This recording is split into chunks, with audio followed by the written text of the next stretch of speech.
سلااوتان لێ دیارە ئەمڕۆ ناوەندی باڵای یەکێتی لاوان دیموکراتی کوردستان لە سۆران لە ڕۆژی جیهانی لاوان هەڵدەستێت بە سازدانی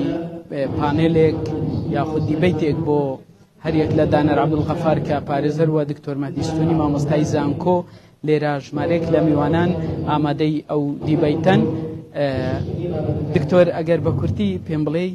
دیدیەوە وەکو مامۆستایەکی زانکۆ لە ڕۆژی جیهانی لاوان ئەو کاتە توانی بستێسەر. بله راستی او بابتنو که ام سر بحث کردیم که در فتی کار بو گنجان بابت که زور گرنگ الهمان کات نهشتنی ماده مخدر زور دو بابت گرنگن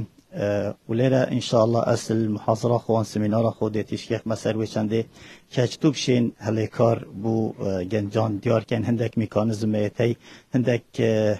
عملیات میتی خلال آن ان شاء الله از اول دم که چه سر گنجه هیا و چه سر حکومت هیا و سر اوه هیا باید ان شاء الله خلال و سمیناره ده تشکیق مسر زور نقطه که پیوسته گنج بکتن و چه سر حکومت هیا سر خزانه هیا سر زانکوی هیا و بکتن تا کو بشین در فتا کار بو گنجا بدوسینوه. زور سپاس. دکتۆر مەهدی ستونی مامۆستای زانکۆ وەکامەژەم پێکرد لە ڕۆژی جیهانی لاوان هەندێک ئامار بڵاو کراونەتەوە لەوانە بابەتی کۆچی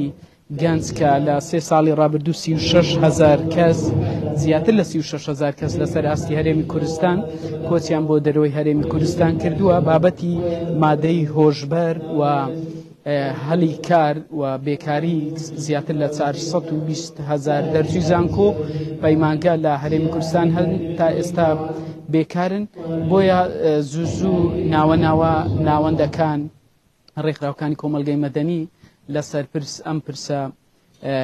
دیبەیت و پانێلی گرنگ بەڕێوە دەبن بۆ ئەوی ڕێگەچارەیەک بدۆزنەوە لەوەی کە چۆن بتوان هەلی کار بۆ ئەو کەسانە کە دەرچووی زانکۆ پەیمانگانە بڕەخسێنن. دیارە ئەم دیبەیتەش لە ژێرناوی ئایندەیەکی ئایندەی لاوان بڵێم لاوان بۆ ئایندەیەکی باشتر لێرە دیدی ئەوان کە چۆنە لێرە دیارە ناوەندی باڵای سۆران هەستاوە بە سازدانی ئەم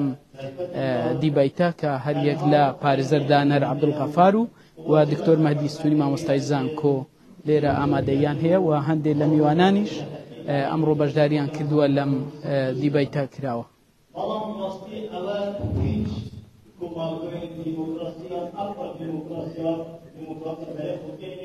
حتى دولات الاسكندنافية أو تشتبه قرينة كهرجة شيء خلاص تبيت الحكومات في شيء بدأ مقعدة بكلية جانتن يعني هرجة الكلية خلاص تبيت شيء دربة يقارن بتساوى وتبيت تعيين بجد أو تشتبهنا برضو أو بروسيسة معقدة بروسيسة جيدة طول حكومات الإقليميين حتى حكومات مجموعية ديمقراطية سيستمية ديمقراطية أو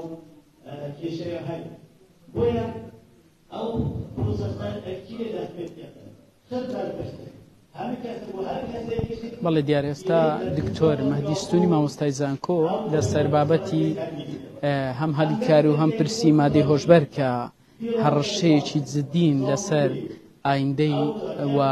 ئایندەی لاوان و خەڵکی کوردستان بەگشتیش ئەمڕۆ لێرە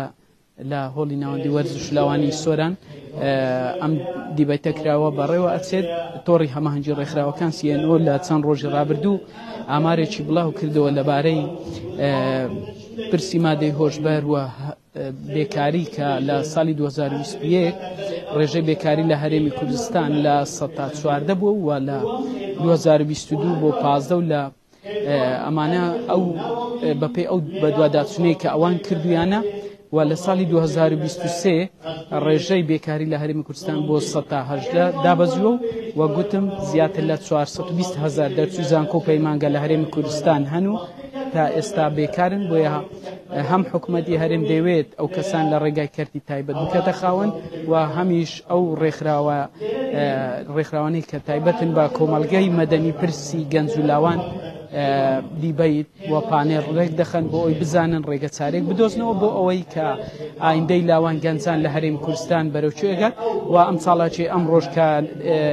ناوەندی باڵای سۆران ڕێج خستووە لەسەر پرسی هەڵی کار و مادەی هۆشبەرە کە دوو کەس لێرە لەسەر ئەم پرسە بۆ میوانان قسەیان هەیە. بەڵێ